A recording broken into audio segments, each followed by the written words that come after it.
Hello, revolutionaries. Welcome to another podcast of the Customer Service Revolution. I am DiJulius, Chief Revolution Officer, and I'm so excited to be bringing you this podcast. We're doing it in the corporate office of the DiJulius Group. We're on our wall in the lobby is live an extraordinary life so countless others will. That's been a personal purpose, vision of mine. And today's podcast topic is I was going to say we're venturing away a little bit from, the customer service, but, as I think about it, we really aren't. We're talking about social service, not social services, but social service, the customer service that we as corporate leaders, influencers, and human beings need to be giving and make sure we're doing to our community, and that's the social service. So today's podcast guest is a good friend of mine. I've known him for several years. His name is DJ Santiago. Welcome, DJ. Thank you for having me. Excited to be here. I'm going to give you a little bit about DJ. DJ has been an entrepreneur. He's working in the corporate world as a business insurance consultant. He is also a board member of Believe in Dreams, the nonprofit that we started here, which is for disadvantaged kids, deserving children that have suffered traumatic hardship, non-medical, and we're making their dreams come true. So I wanted to, with all the topical things that are going on in the world today, I've just been watching and trying to get my head around it and feeling like, I could be doing more. And I look at DJ as a good friend. We've also played hardball together. And DJ played professional baseball many, many years ago. And so, the reason why I wanted to have DJ have this conversation, because I want to learn, right? I want to listen and I want to learn, and then I want to act based on it. And so the way I look at good friends is, I don't know if I ever told you this, DJ, but if we go out to have a beer tonight, and I sit down and I say, oh, by the way, I told Claudia I'd be home at 8. And then, we order a beer and we order another round, and maybe it's 7:15 and we're about to order another round. The way I look at, a good friend is, a good friend's going to say, hey, I think you said you needed to be home by 8, and I think if you leave now, you can still make that. Versus, someone who I don't want to spend as much time with might say, blow it off and she'll get over it. That's a good rule. I like that. And I look at you as that good friend, but you're my compass morally. You challenge me. You make me think as a leader if I'm doing all those things. And that's why I wanted to have you in there. Plus, when we played baseball, you'd also tell me when I was dipping my shoulder and not hitting as well. So you're that hitting instructor too. But I want to talk about this with the craziness that's going on. And I'm just shocked. It's 2020. And this is still relevant. That we actually have to have a slogan, a movement called Black Lives Matter in 2020. Yeah. That's embarrassing to me in a roundabout way. Necessary, unfortunately, but embarrassing. So let's start it. When the George Floyd incident happened, what went through your mind? Honestly, the first time I saw the video, I only saw the first maybe 15 seconds or so. And so, this has gone on for such a long time, and the community I come from and have seen this so many times on TV. And now that, I think Will Smith said it best, the issues with law enforcement, and I know it's probably a very small percentage of law enforcement. Hopefully. And the community that I come from perhaps hasn't gotten worse. It's just getting filmed now, right? Right. So it's, this went on for years and years and years, but not everybody had a camera in there. It was a he said, she said. Right. So, and when you go to court and say the cop said this or he did that, it's like, well, he's a sworn officer and you're some punk that's just here trying to get off of a ticket or get off of a situation. So, in a lot of ways, DJ, not on the same level. But you remember several years ago when the United Airlines or cops dragged the doctor off the plane. Yeah. Well, I said if that would have happened 20 years ago, that wouldn't have been a story. United Airlines never would have been, had to come out and apologize, because again, it would have been he said, she said, and it wouldn't have been a story. And social media and video cameras have really done great things for spotlighting this. Sure. So go on. So it wasn't until I started noticing more things on social media about this particular incident, and I was able to connect the dots and say, oh, the person that I saw with a cop on his neck is the guy they're talking about in Minnesota, and he passed away. And I'm like, well, now I got to go see the whole video. And it was mind-blowing to me that this situation would happen, not only in 2020, but in 2020 in front of cameras, with 2 or 3 other police officers standing there. Because, as I mentioned to you, after, some time went by and I wanted to get to you with my version of how I was feeling, I said to you, if you have a dog, I mean, if I did that to your dog, I'd be in jail in 5 minutes, and every neighbor would come over with a bat, trying to beat me off of your dog. And that's a dog. Right. This is a human being. And regardless of his background, regardless of what the situation was, to me, it just wasn't about black and white or issues of race or police or whatever. To me, it was just humanity. It was an issue of inhumane act that was allowed to continue to move forward under such a sensitive time in our country, but more importantly, I think a time that we all thought we were getting better in issues of humanity and morality and leveling the field in so many different areas. So I'm surprised you said you didn't think, it was race as much as humanity, because it seems like it's happening too often to minorities. It should be happening at all to anyone. Right. But obviously this is happening too often to minorities. It is, and I think that's the amplifier. But to me, the bigger issue was that anybody would do that to anybody in any situation. Right.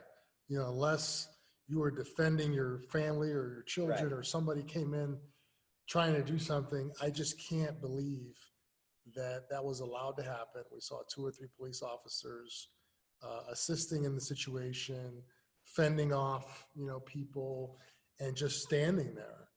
And like I said, I immediately went to, that being an animal. I don't care what it was. It could be a deer, it could be a dog, it could be whatever it is. And you'd have, the community beating down your door for justice immediately. So the fact that there's even a conversation, or that it took time to get, the other officers to be held fully accountable.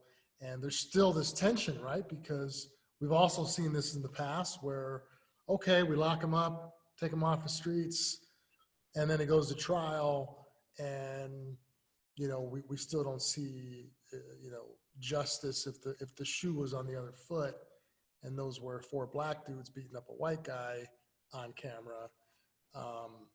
Typically we don't see the same scenario. So utter shock, and really, I think once I started talking to other people of my community of color, hearing moms cry, hearing sisters cry, worried about their brothers, because right away you go there. I mean, especially if you're an African-American person or a mother of African-American males, you're going to put your son there. You're going to put your son in George Floyd's place.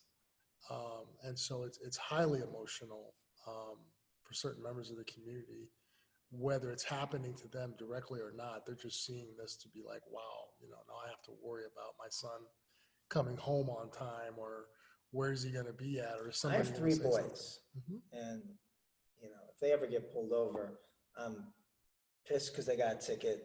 points went up, our insurance might go up, but I don't think it's ever crossed my mind or theirs that their life is in danger. They're just like, oh, this cop's a jerk for giving me a ticket.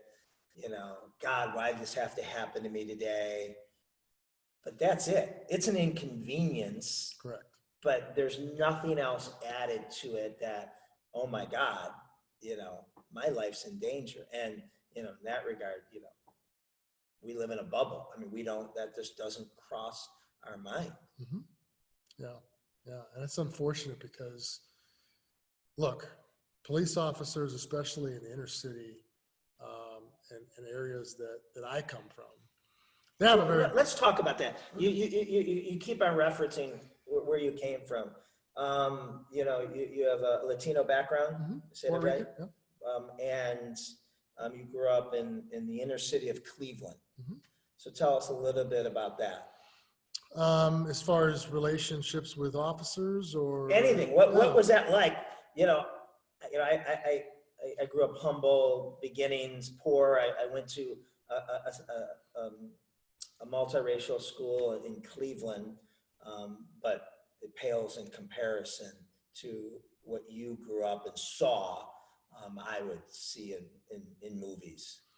So I would say I could characterize growing up in the inner city in a couple of different ways. Number one, you're tremendously resourceful with what you have at your disposal, right? So we have to be creative, not only with resources such as food, but also, you know, with family. You see a lot of people walking around without families. And I was one of those kids who didn't really have a whole lot of families. So I got to borrow your aunt or your mom and, you know, spend time over here, and they would spend time over there and look out for each other. But because of those lack of resources, it also creates an environment where we have to size people up in 30 seconds. I mean, you know, if you walked up to me with a new guy who I don't know and it isn't a part of our community, I've got to make a determination in 2 or 3 minutes. Is he a threat? Is he a threat? Is he a guy that can get me in trouble? Why is he here? And those antennas are always up. That's a very, you know, sensitive situation. And then in regards to whether it's police officers or anybody of authority, you always feel that they're sizing you up, right? I mean, there's just that tension that's always there. Now, some cops, you know, I can recall getting out of the car and having conversations with us and telling us how to stay out of trouble. And those are some of my fondest memories, you know, in those areas. But you do have some people that I think are upset that they're having to cover that particular area, or they have seen too much. And now it's almost like PTSD, where it's like, you know, you look like such and such, so you must be doing this. And I'm going to get you before you get me. And that tension is on both sides, right? So yeah, they're stereotyping, and I'm not even talking about, you know, race or maybe I am, but I'm assuming, you know, the last 3 people lied to them. Right. And they're, you know, you're just lying. Anything coming out of your mouth is a lie. Correct. And I mean, that has to get, you know, listen, I think police have the toughest job in the world. I wouldn't do it for all the money in the world. It's tough. But we are talking about hopefully the 2% or whatever that may look like. But it's got to stop. And so, you know, that's something that I don't think anyone like me or in my, you know, growing up can understand, you know, your chip on your shoulder or edge of that. You know, I see someone coming up with a friend of mine and he's a future friend. Yeah. That's what I automatically think. You see someone and like you said, you're sizing them up because your antennas are going up. Yeah, and so I think a real good comparison is people who maybe had a different upbringing or a different experience early in life. They see a cop and they get warm and fuzzy. They're like, safety. Right. We see a cop from where I'm from. And to this day, I'll be in the car with my wife, I'm 40 years old. Cop gets behind me. If she was sitting here, she'd tell you, I'm like checking my mirror. I don't take my eyes off him until he's passed me. Not because I'm doing anything, right, but because, you know, I've had incidents. I mean, I've gotten pulled over probably over 20 times, not given a ticket. I don't know why that is. Just ask where I'm going. What am I doing here? Do you know why I pulled you over? So they can smell my breath. I mean, I know all the tricks at this point, but, when you have that type of experience growing up, you never forget that. So, and if I'm being 100% honest and transparent, and this has nothing to do with the profession of police officers, has everything to do with my personal experience at a very fragile age, where I was still discovering the world, when even to this day, when I see a police officer, I tense up, man. And I'm very aware of what's going on, whether it's on the highway or the streets or what have you. So. Yeah. And so that's where my evolution, when I saw the George Floyd incident, I was appalled. Like, how can that happen? How can that be happening in 2020? Felt horrible, right? Can't watch the video. I don't know if that's a bad thing, if that's me being irresponsible, but I can't watch that video. Like, there's just no way. I don't, like you said, if it was a dog, I couldn't watch the video. But, it's really, right or wrong, the protesting, keeping it in the news, if that didn't happen, and I'm not acknowledging that it should have happened to the extent, it just would have been, I would have forgotten about it. I said, that's horrible. It would have been chalked up if I heard there was a drive-by in Chicago, and, or whatever it is. You think, oh, how sad, how bad, but I would have forgotten about it, and that's not right. And in a roundabout way, this protesting has, made us, get tired. At least it's made me get tired. It's also made me, have, reflection, interflection on, am I doing enough? Because, I, in the past, and this is where I want you to, help me, how can I be a better leader, CEO, influencer, father, neighbor. So in the past, the way I've justified or slept at night is, I feel like I checked the boxes, right? I grew up, I went, to a mixed school, and I have close friends of Black and Latino and that. I have a charity that, probably fulfills, 95% or more of, minority, children's dreams, and I'm emotionally stirred up and feel bad when I see these incidences. So to me, when I check the boxes, I'm good. But, that's where my moral compass comes in is, what is that doing? I'm sitting on my hands. Oh, I feel bad. I feel bad that's happening to you, and then I go about my day. And then I realize I am living in a bubble, right? A bubble I've created, a bubble my kids have created. And, watching it on the news is no different than watching it in a movie, right? That's about how realistic it is for me. And, I'm not going to come, in contact with that probably. And, so that's where I've loved our personal conversations. So what can someone like me do a better job as a leader, influencer, parent? I would say first things first is, I think, and again, I'm not here to speak for all people of color, but I've been around enough of these type of conversations to feel confident in saying that I think the first thing that we have to do is acknowledge publicly and privately that there's a problem. Yeah. Right? Like I've had several people at the executive level tell me or ask me, how do you think you're viewed in XYZ situation? And I tell them, and then they tell me, well, I think that's in your head, or I think you're misunderstanding, or you're taking this the wrong way, or there's no such thing as white privilege. I've never seen that, right? And just because AIDS hasn't affected your family doesn't mean it doesn't exist, right? So I think And it's important to understand that acknowledging that people are hurting or acknowledging that there is an issue, whether you're familiar with it or not, is the first step, because it opens up the door to more conversation. These executives who asked me how I was viewed, how I thought I was viewed, and then I said the answer, when they came back to me and said, well, I think that's in your head, game over. That these people for the rest of my life will never know how I actually feel. I mean, you know me on a personal level. I don't go around telling people how I feel. That's not my deal. But if you ask me a question, You're going to answer it. I'm going to answer it. The first time. The first time. Right. If I dismiss it. If you tell me that I'm crazy or that you don't see it that way. Well, because you didn't give the answer someone was looking for. And in the community that I come from, we don't trust easy.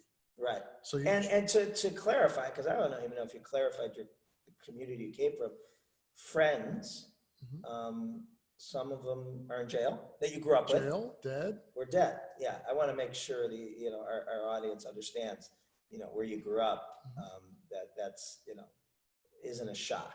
Yeah. I mean, violence was a very big currency there. Right. But getting back to your question, I think first thing is just acknowledging that there is an issue. You said publicly and privately.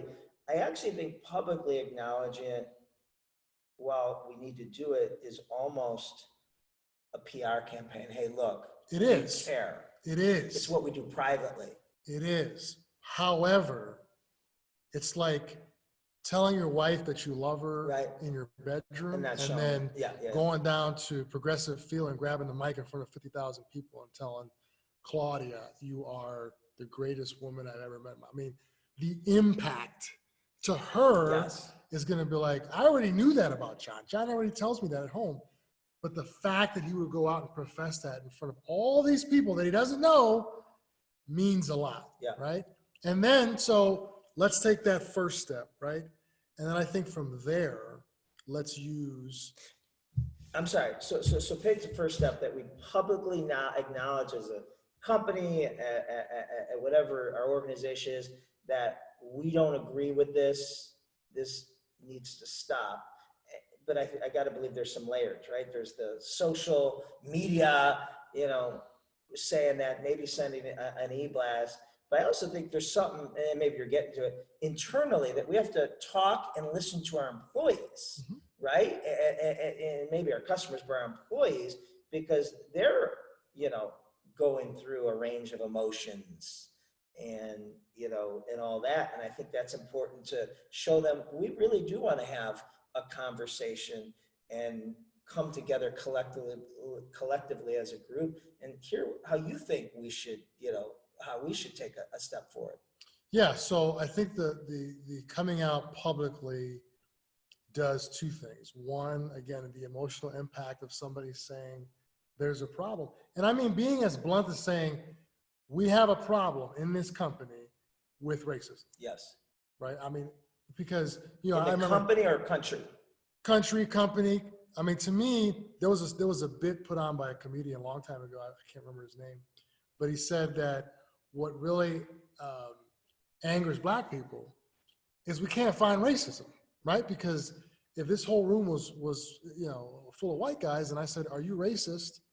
No. Are you racist? No. Are you racist? No. But everybody here would agree that racism exists, right? So I think publicly acknowledging that racism exists, and it probably exists in your company, and that we could be that. Right. And maybe it doesn't mean that you want to harm Black people, but maybe the way you behave, and maybe the fact that you cut somebody out, the fact that a Black person walks in the room and you feel a certain kind of way because of your past experiences, or your connection to a movie that you, whatever stuff that is in your brain. I think that's the first step, is acknowledging that we have a lack of intel as to really how we feel about each other. And, whether it's race, whether it's gender, whether it's sexual orientation, whatever the case may be, I think it's ignorant to continue to move forward past this particular moment and not acknowledge that everybody's got holes in their swing, dude. I mean, it's just the way it is. Then what you do, to your point, is take a proactive approach on completely ridding that from your organization. And I mean, the minute you hear that somebody said something about somebody else that was demeaning or can be taken a certain way, that it's addressed. Talking about, there's a lot of initiative right now on diversity and inclusion. And, I think I've told you many times, like, playing travel baseball, I got to see things that I would have never seen in my neighborhood. Well, Good or bad? both, but mostly good. And the reason I'm sitting here, not in an orange jumpsuit and in a suit today that I'm proud to wear, is because of some of those experiences. So to me, that this whole idea of diversity and inclusion is pretty simple. I don't, in locker rooms that I played in, we had several different people from several different backgrounds. But to me, diversity and inclusion really is about diversifying your, including people who are diversified in your experiences, right? So you might be a member at a country club, right? The guy that cleans your office probably will never get to go into a country club, man. And he's probably watched you go in there and heard you talk about it, and you give him a high five on the way out. Man, you would make that guy's day by taking him out for a round of golf. Right. And while you're on the golf course for those 18 holes, find out where he grew up, man. Right. Find out his personal experiences. Find out why he acts the way he acts. Find out what motivates him, what drives him. And he'll ask some questions like, man, how did you learn to do this? Or what motivated you to do this? And you'll have two people talking about two different worlds, right? I mean, I tell this to my wife all the time. People in this country will spend hundreds of thousands of dollars to travel around the world to get culture, but won't drive 30 minutes down the road to get the culture in their own backyard because it's not cool. It's not something you can take pictures of. of. We want to go to, China. Right. Learn about how they, their culture. You're right. 30 minutes away is a culture that, I can't fathom. I can't, understand, only because I haven't been in it. And that is an education process. That's better than, in some cases, a college course. Yeah. That you can take. And it will change you. Yeah. The same way, so many of us go on mission trips and different things to other countries to help out the needy and the poor. We can do that in our own community. We can do that in our own companies, right? I mean, there are some companies where, the executive level people make 4, 5, 6, 7 times what the entry level people make. So there's gotta be opportunity, man, to include people in a diverse set of experiences that can only ignite the organization to grow, because now so it seems like it might start. I'm asking because I don't know, because I haven't done this in my own company. It seems like it would be some type of, it could start with some type of focus group, but not about how can just let's talk about where we came from, our backgrounds, and our whatever that looks like, and where we start showing vulnerability and and learning about 6 people in our company with diversity. Sure. Right? That it could start there. I'm trying to think, all right, so let's say some listeners are like, okay, I can't just pull into any neighborhood and say, hey buddy, can you come here and tell me about your life? Well, what could they do to learn more in the right environment that's, they would feel safe sharing, their story? Is it going to schools? Like, any ideas of how you can learn about different cultures and backgrounds of people? Sure. So I would definitely say first things first, practice, right? I mean, with the people that are nearest and dearest to you, like I said, if we're talking about C-level suite people and you have a company of 40 people, 50 people, 400 people, there are plenty of people right there that you're paying to go somewhere who respect you, who trust you on some level. Start there. Start with some of those conversations. If you want to go to the street level, which I encourage that people do at some point, however they want to do that, the best way to do that is with a tour guide, right? Yeah. Because, if you just show up in my neighborhood, there's going to be a different experience than if I take you to my neighborhood. Right. And I say, this guy's cool. He's here to help. He wants to find out more about us, and I can introduce you to some people. I can teach you about the corner stores, but for your safety as well as your willingness, I think, to be comfortable in that space, continue to work connections to that particular environment. But I really think it boils down to communication, conversations, and sharing of experiences. I think I told you the story about the first time I was in a cul-de-sac. Blew my mind. People are outside playing catch, and dogs are happy. People are happy. We got some basketball going on over here. I'm like, what? And this is 20 minutes from my house. This is not like, California. This is 20 minutes from the inner But it city. might as well have been California. And I'm like, to you what at that is this? age. What is this oasis that I'm in right now? And later on that night, having a steak dinner. The steak, number one, looked like this. The steaks I was used to having. You're still in that neighborhood. You're over someone's house. Yeah. Okay. So later on that night, we're having a steak, and the first thing that blew my mind was the size of the steak, right? I mean, anybody who knows me knows I grew up on steakums, man. Steakums are this big. Right. You put some cheese in that bad boy, rip it over, it's good to go. Right. This is a real porterhouse steak, right? And the only reason I'm having this experience is because somebody wanted to give me this experience. Like I think they could tell that I'd come from means, right? So they're like, come over to the house, spend the night, right? So 16 years old, we're having dinner. Anyway, the steak comes out. And I just recently learned this, John. You might find this enlightening. I guess when you season the steak in a White House a certain way, you don't eat it with steak sauce, right? I don't know that. I'm 16 years old. I'm like, You're dude. insulting the chef. I'm like, dude, I know that. I just recently found this out, dude. So I'm sitting there and I'm like, all I'm thinking about is, dude, where's the A1 sauce, bro? Like, Right. I'm like ready to drink some Right. A1 sauce. Right. Like, so, I asked him, like, do you guys have any steak sauce? And I kind of got a look from the dad, because the dad's the one that made it. And he's like, yeah, it's over there. And so my friend was just coming down the stairs, and he's like, I'm like, hey man, where's the steak sauce, dude? He's like, it's in the pantry. I'm like, all right, maybe I misunderstood what he said. I said, hey man, where did you say the steak sauce was? And he's like, it's in the pantry. And I'm sitting there, John, for like 5 seconds, and I felt the whole room staring at me, and I'm like, what in the hell is a pantry? Right?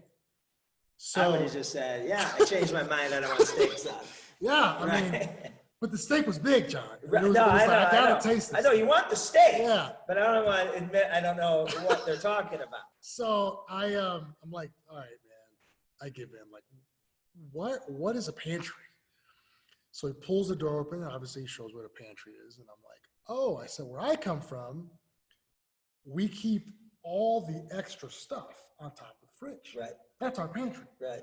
So it's like, dude, you want the steak sauce on top of the fridge. Right. You want some cereals, top of the fridge. You want some Robitussin on top of the fridge. You want some cornflakes, like whatever you need, dude, is on top of the fridge, guaranteed. But I tell that story because in that little simple moment, we shared a moment that he wouldn't have known. He's like, I don't know that. Why? So he learned about you. He learned about me. While you're learning about him. Exactly. Yeah. And it was, it definitely brought us closer together. But I think it also enlightened him to be like, I'm pretty blessed, man. I've got something here. And so, again, I think those experiences, as small as that, finding out what a pantry is, can change a person's life. Because, again, for me, getting just a little bit of exposure to that life, I'm like, I kind of want some of this. This is kind of cool. I like this calm and this peace. But if I had never seen that, never felt it, never been around it, I don't know any different. So all I know is this cycle of whatever's going on in my neighborhood. And so I think, So now you've broken through, you played professional baseball, and now you've been an entrepreneur and you're working in the corporate world. What does DJ do today to make sure he doesn't forget where he came from?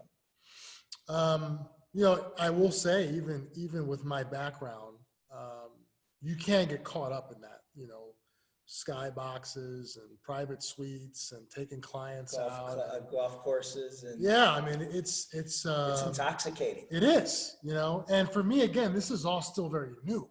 Right. So it's like, even more. Yeah. Right. So like, I mean, you and I are friends on Facebook. That's like, I made it to the box last year. I took a client out to a private box, and I'm like taking pictures, like finally made it to a box. Right, I never thought I'd be here. Right. A loge. Right. And to have the experience where you've got those type of red carpet, all you can eat, all you can drink, you're entertaining people, is very intoxicating. But I keep a close group of friends that, still keep me humble, still remind me who I am. And I think, for me, those people are the closest to me because they knew me way back when. Yeah. And, if I asked them to, they'd do anything good or bad for me, but we can still have conversations and laugh. And, I try again to include them in experiences. I mean, at this point, what motivates me is not to ride on a private jet so I can put that on YouTube or put that on Facebook. It's so that I can take somebody that I know will never have that experience. Right. Well, and listen, you're being humble. You are a board member of Believe in Dreams. You speak to a lot of underprivileged kids, at-risk kids. You give motivational speeches. You tell them your story that they can relate to. The same humble, at-risk beginnings, and they see how it's turned out for you, and that's huge. I mean, that we all need that. We all need to see that, if it can work out for you, that could work out for me. Absolutely. Yeah. So, is there anything else you think that someone like people listening can do? Obviously, we can't, ourselves change, the what's happening in the world with people of authority abusing their power. We can hopefully help it get changed, but I like what you said, diversity, learn about each other, be inclusive. It could be neighbors, it could be people that you work next to, and it could be, venturing off into, cities nearby, and obviously giving back to the community, but not just writing a check, but get involved and find out what people with different backgrounds are like. Anything else you can think of that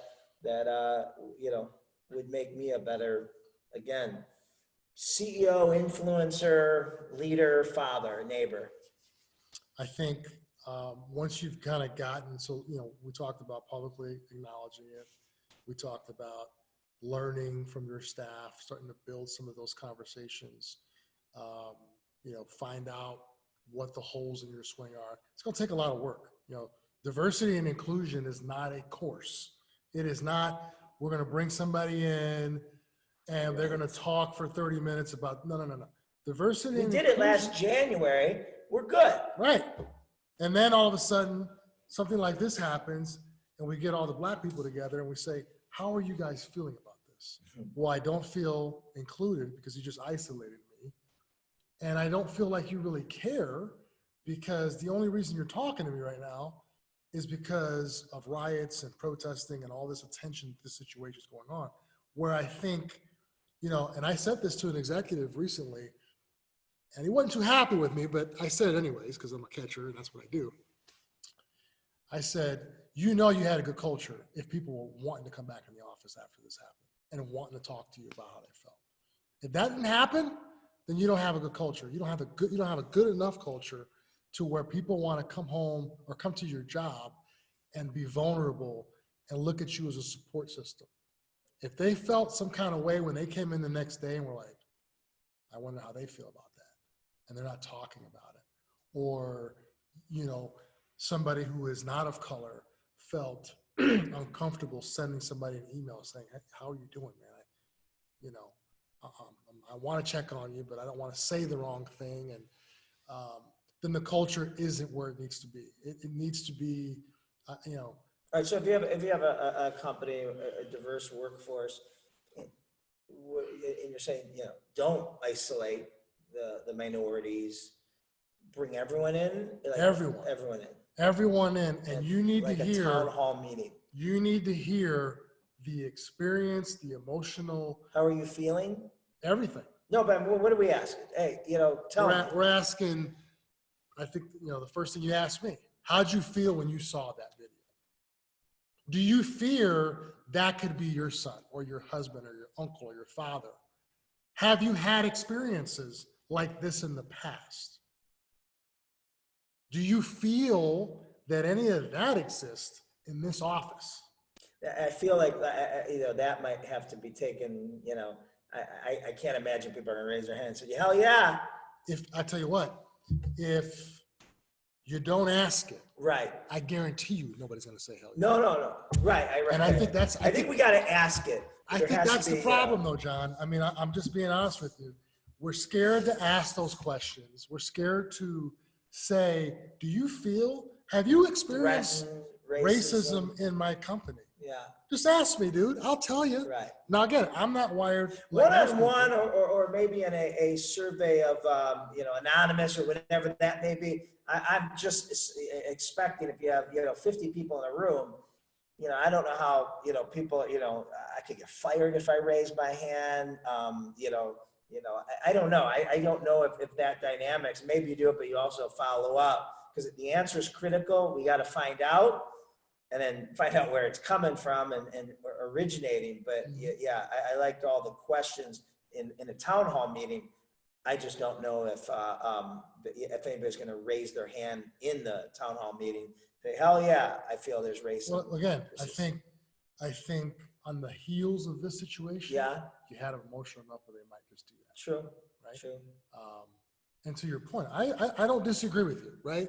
My wife, for example, I don't think she would be the type to say, yeah, this is. Even if she felt that, you know, I would hope that she would at this point in her life and at this point in our life together, but I can't say for certain that she would.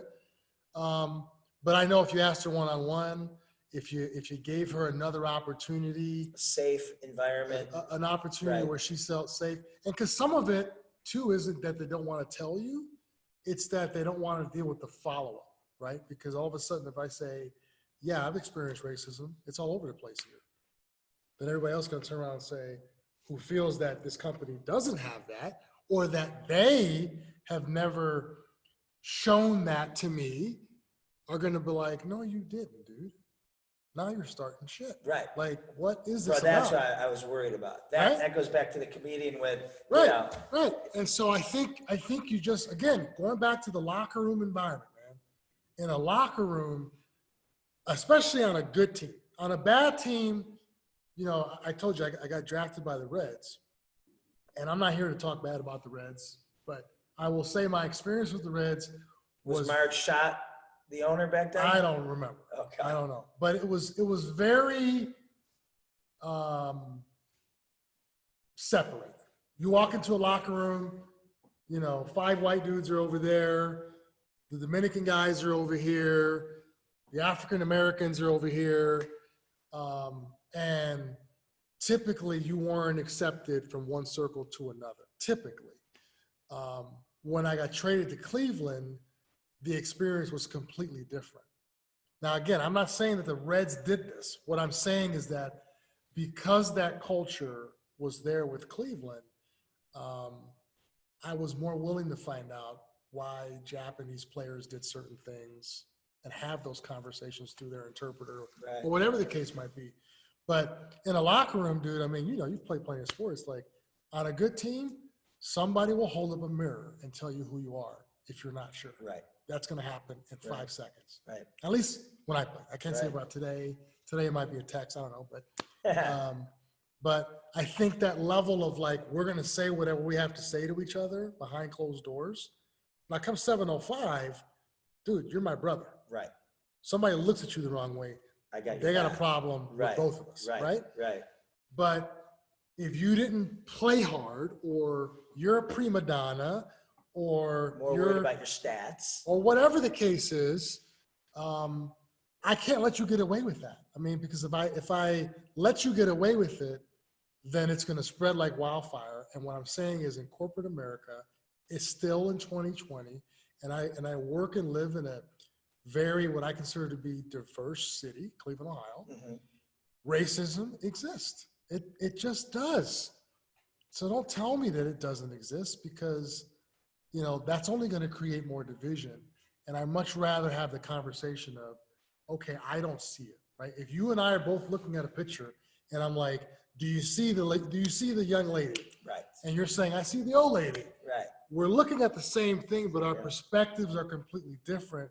But until we have an exchange of ideas, I think there's a problem. And honestly, the last thing I'll say about it is, a good friend of mine, who's actually going to be playing with me in some golf recently, said to me, we were smoking cigars, having a drink, and he said, I don't think that there's any such thing as, you know, white privilege.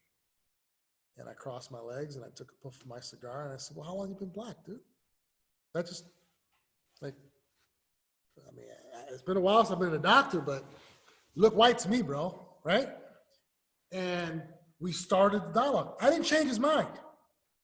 And it wasn't my job to change his mind. But we had the dialogue. And I thanked him after 2 hours of debating with him back and forth. And this is a guy who's independently wealthy, done very well for himself, supports our foundation. Good guy, just really, really a good guy. Doesn't know what he's talking about, in my opinion. But I thanked him for at least telling me who you are. I'm not going to treat you any differently. But now I know who you are, and we got to work on that, man. If you're willing to listen, let's talk about it. And so what I'm, talking about today isn't like some theoretical thing. I mean, no, most of the time, as you know, as you work your way up the corporate ladder, there's less and less people of color.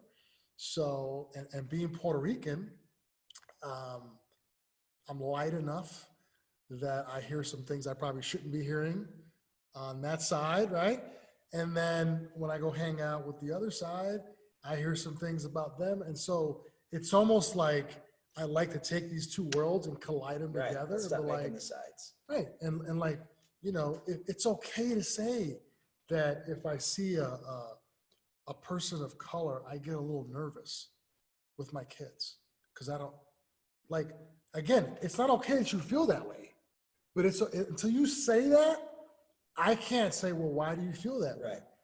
Right. Where does that come from?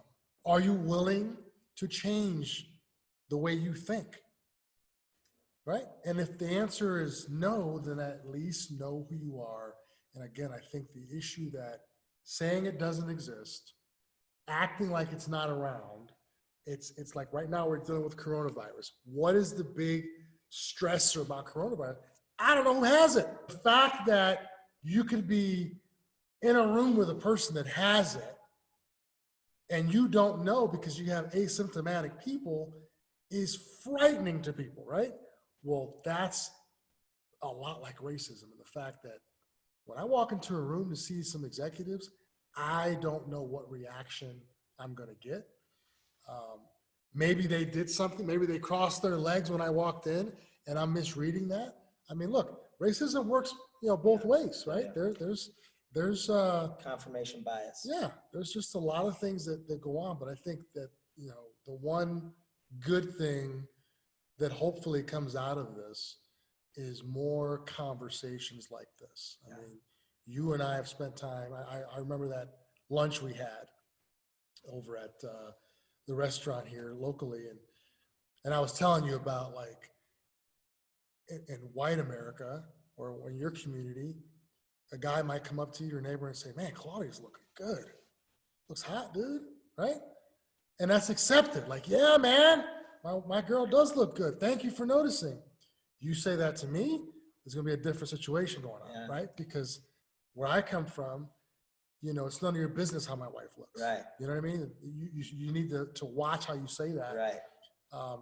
And they'll get offended, right? Right. I mean, a Latin woman will be like, you gonna let him say that about me? Like, it's on, dude.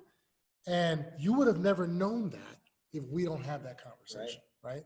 And the next thing you know, you're out there and you just might say something that you think is complimentary. Right. And you don't know that in my community that isn't necessarily tolerated. So, I mean, I enjoy those conversations because, like you said, we pay for an education, but we can get it every day with conversations by not defending our ideas, exploring new ones, and being open. And that's right. I want to be a better leader, and great leaders listen and they learn. Yeah. And I think that's the only way you can do that. And it is part of, the customer service revolution is to, you got your team members, your employees, you got your clients and vendors and partners, and then you got the community. And all those things we as corporate leaders, as human beings, we have to always be making progress, be looking in the mirror. I think you said a lot of really insightful things that, frankly, has me, stirred up and questioning myself and feeling a little guilty. But I think those are good things that'll hopefully make me keep on, making a little bit more progress. And again, having dialogue is different than having discussions. Discussion is, you think the Indians are going to come in second place. I think they're going to come in first place. And we're going to argue about it, right? That's a discussion. That's opinions, yeah. That's a discussion. Yeah. I'm trying to sway your opinion. Right. A dialogue is, John can say whatever the hell he wants. I am not allowed to interrupt him. I am not allowed to even comment on what he said. His job is to dump everything on this table and listen. And my job is to listen, and then he allows me to do the same thing. Right. But if this is going to turn into the fastest gun, and that's a discussion, which I see typically going on in these circles that we're talking about and in these companies where we're all selling, we're all moving. We got, now we got COVID, we got this, we got to make up the growth for lost ground and everything. And in your world, customer service, man, if it ever mattered before, it really matters right now. And in my opinion, if your employees can bleed your company colors, they're going to do a better job of giving customer service. Not just because of the paycheck, right, but because of the feeling and the environment that you create, that whatever their perspective is, you accept them, you acknowledge them, and you're growing as a group, all at the same time by exchanging these ideas and having these tough conversations, really like a family would, and welcoming them. Because let's face it, if they don't do it at your company, where are they doing it at, right? My family's Puerto Rican. 90% of the people we hang out with are Puerto Rican, right? Not a whole lot of diverse conversation going on, right? I would assume the same as in most households. Right.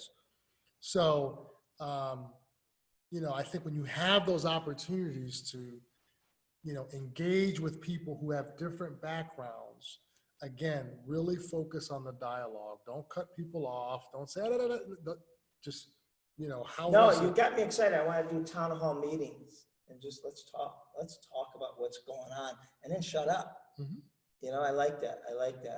Because it's hard. It's hard to know where to start. But I know not doing anything and feeling bad about what's going on is not the right answer. Right. Oh, I feel bad. That's not helping anyone. That's not helping. And again, if it's a passive type of address to this issue, to your point, you're not going to get anywhere. Right. Because by December, this is going to go away. Right.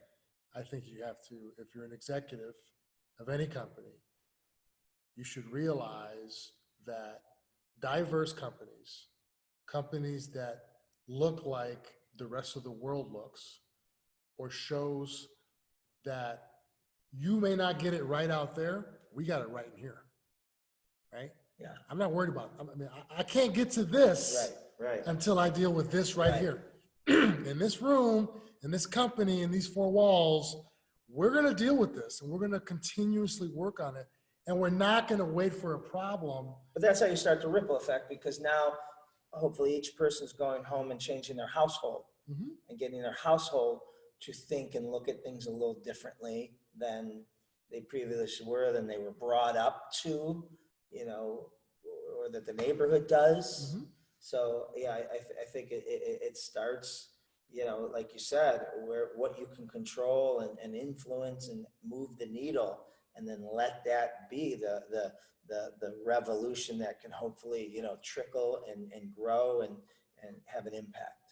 And I think you have a better story to tell. I mean, I think if a CEO got out there and told the story of his company, not just about what his product does or why he invented his product or his service, but also the fact that in 2020, I was asleep at the wheel with this particular issue and started to realize that I needed to work on this just as a leader.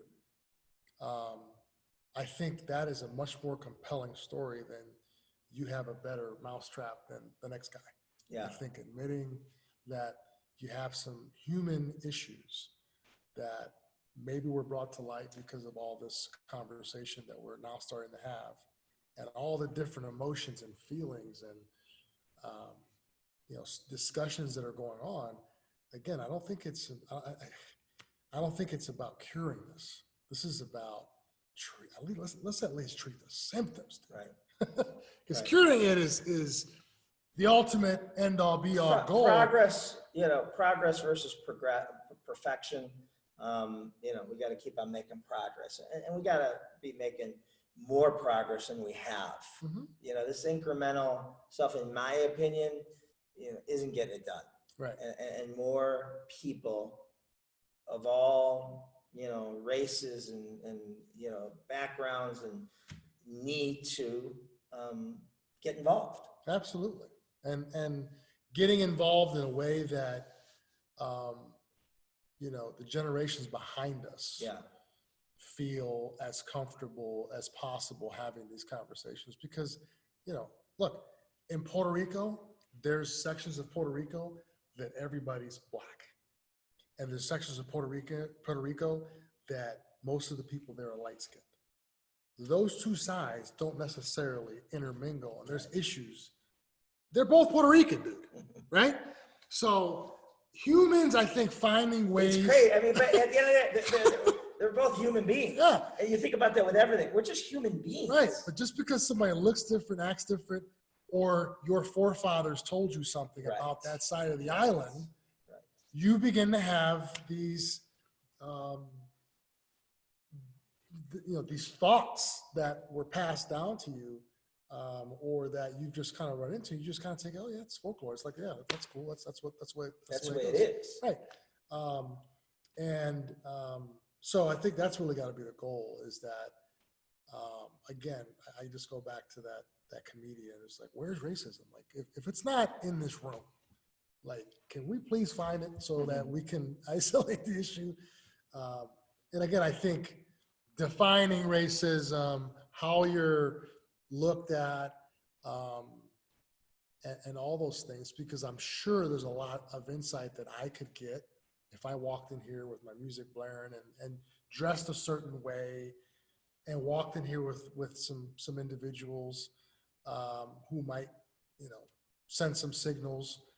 You know, the data that I could collect from the other side of the room and saying, when you guys walked in here, I felt like this, I didn't know if you were, whatever that feeling is. Well, where does that come from? Why do you feel that way? And all that stuff. Because look, again, you asked me early on where I come from, and where I came from, and you know, was a great place to learn about survival. And you can't survive in the jungle if you're not like, that doesn't seem like it's safe. And sometimes it's because of the way things look, the way they're talking, a certain, dialogue that's going on or conversation or whatever. So I don't think we're talking about prejudice here. This isn't about just prejudice. I think this is about understanding how two worlds that are so separated, although so close, can narrow the gap and have these types of conversations consistently. And it's not our job to eradicate this from the planet Earth, although some people do feel that way. I think that's maybe the end game, but right now what we can do is acknowledge that there's an issue, start to find some ways as a company, because really a company is nothing more than a set of relationships, right? All packed into your firm. So whatever that looks like, let's start having some conversations. Well, thank you. I appreciate it, DJ, as always. Having you in my life has been a true blessing professionally and personally. And in this, having you, help me understand both my role and how I can be better. I truly thank you for having this honest conversation. And I hope everyone enjoyed it. And we will be back next week with another episode of the Customer Service Revolution. Thank you, DJ. Thank you for having me.